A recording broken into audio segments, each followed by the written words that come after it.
Bon, on est en avril dans 2 jours, mais on dit que c'est jamais trop tard.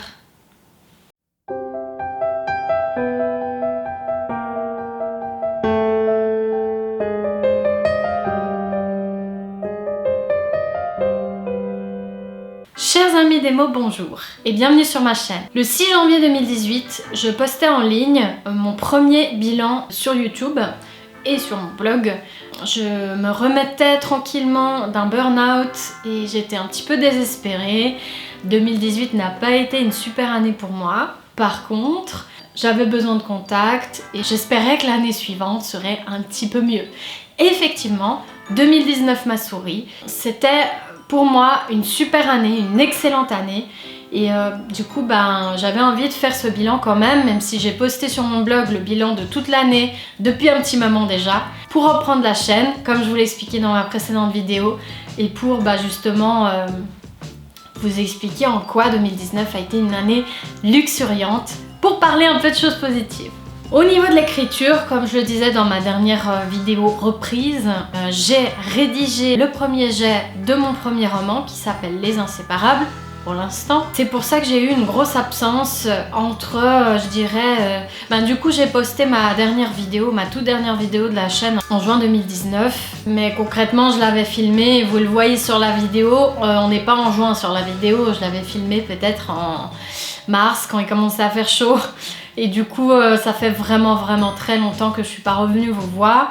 Notamment parce que Les Inséparables m'ont pris quasiment tout mon temps. Donc déjà j'ai terminé le premier jet des Inséparables en août et du coup après j'ai dû m'atteler à la correction, j'ai envoyé le manuscrit à mes bêta-lecteurs, j'ai pu pendant ce temps-là faire mon deuil, c'est-à-dire accepter que j'ai laissé mes personnages sur le bord de la route après à peu près 13 ans de vie commune dans ma tête.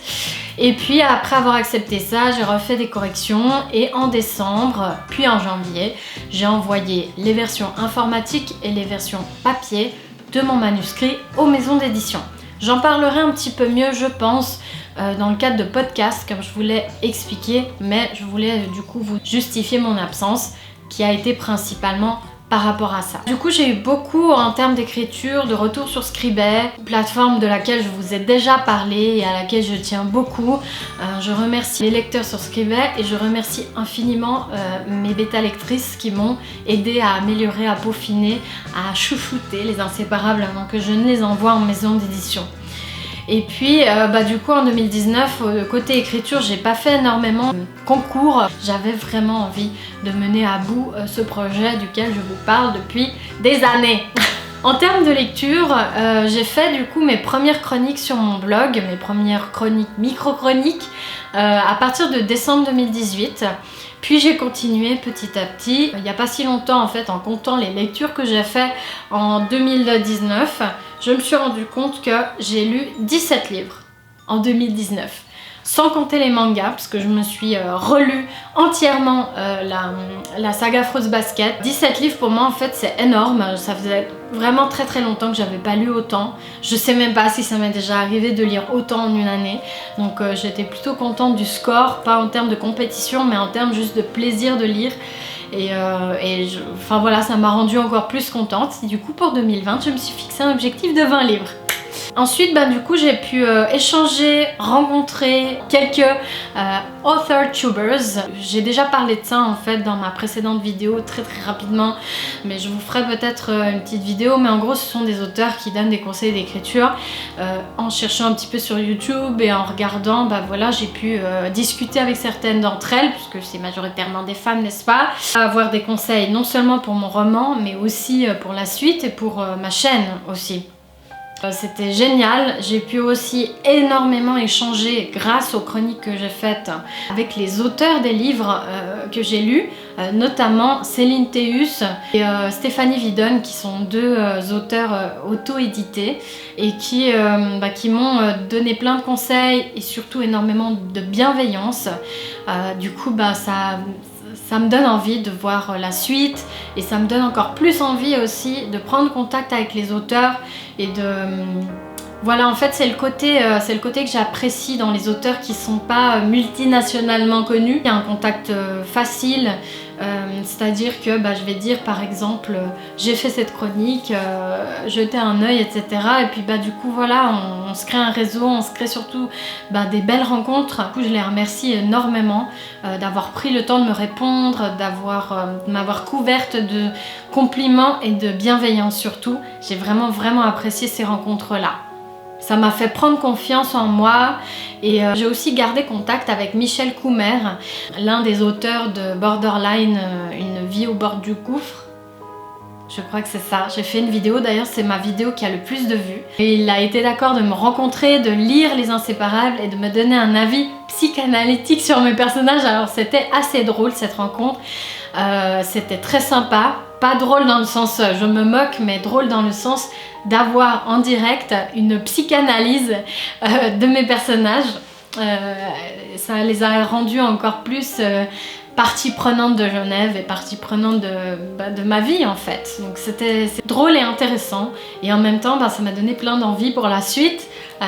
Et donc voilà, ça m'a permis d'envisager plusieurs choses dont je vous parlerai probablement dans de prochaines vidéos ou alors en podcast. Sinon j'ai eu l'occasion aussi d'aller au Salon du Livre de Genève qui avait lieu en mai 2019. En fait pour moi c'était exceptionnel parce que c'était la première fois que j'allais au salon de ma ville avec une optique auteur, c'est-à-dire dans l'optique d'aller sur les stands, de rencontrer déjà en tant que lectrice des auteurs qui sont venus. Enfin il y avait des visites incroyables, il y avait Agnès Martin-Lugan, il y avait des auteurs aussi de livres du coup que j'ai pu découvrir par la suite et desquels je vous ai déjà fait les chroniques.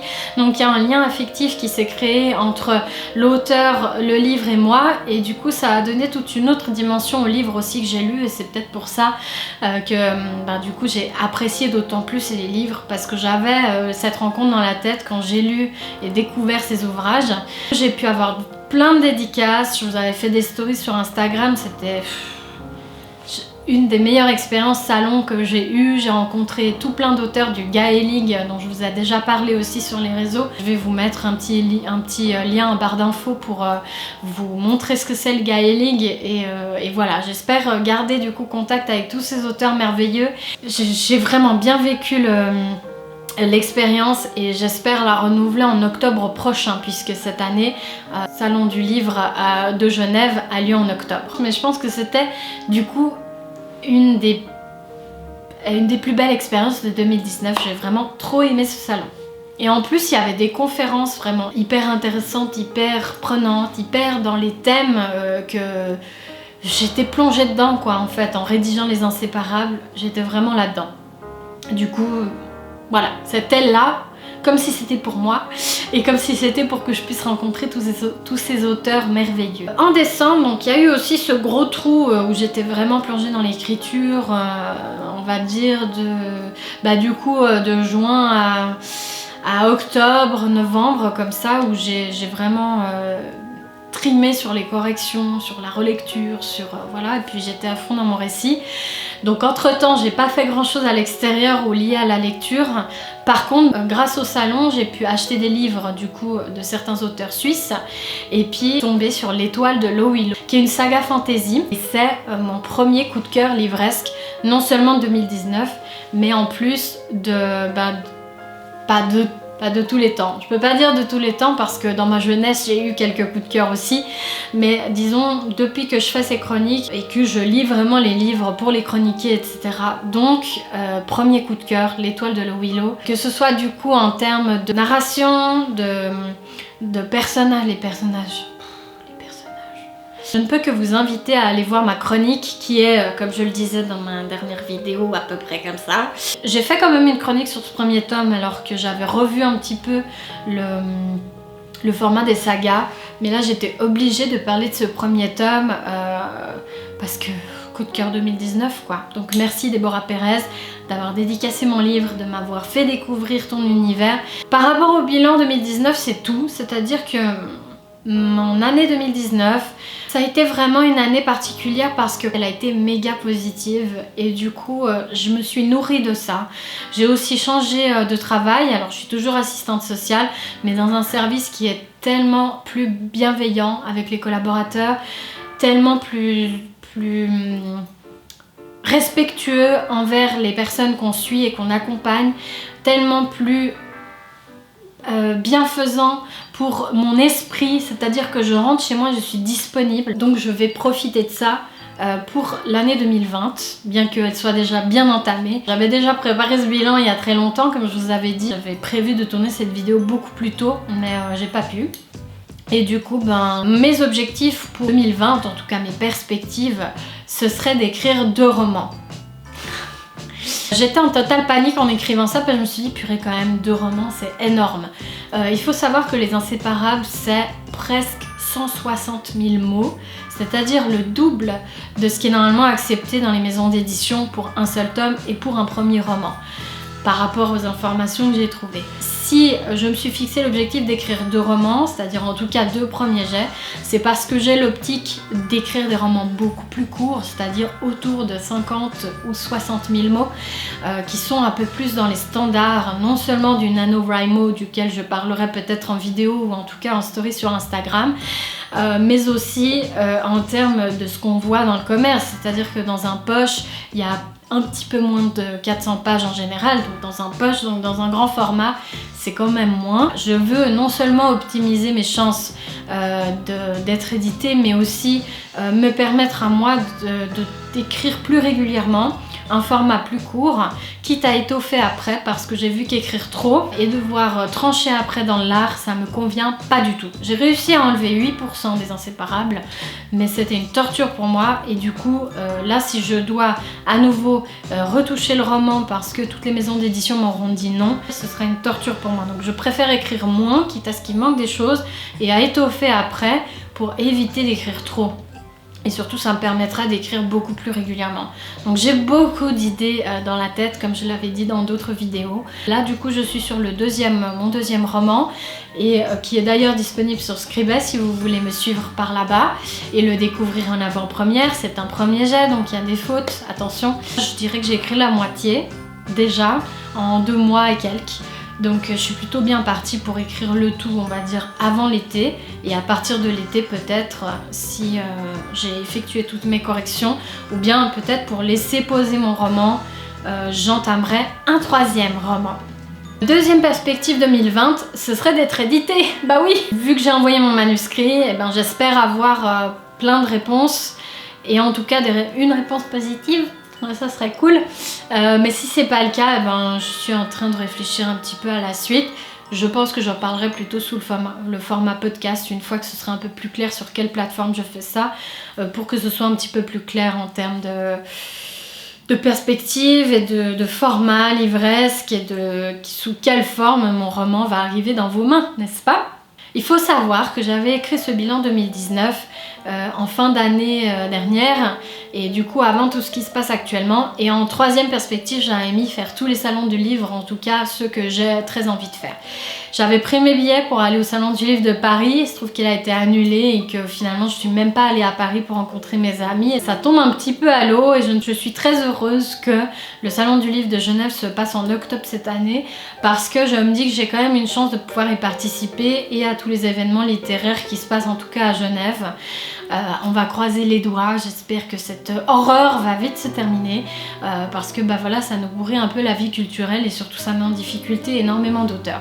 Donc en tout cas j'aimerais favoriser les rencontres, les échanges, envoyer des messages, échanger par téléphone, par vidéoconférence s'il faut, mais j'aimerais vraiment garder ce contact que j'ai développé avec les auteurs pour pouvoir tout simplement échanger, et échanger avec vous aussi. C'est la fin de cette vidéo, de ce bilan 2019, année qui était très positive pour moi. N'hésitez pas à me laisser vos impressions, vos commentaires, à me dire aussi quelles sont vos perspectives à vous.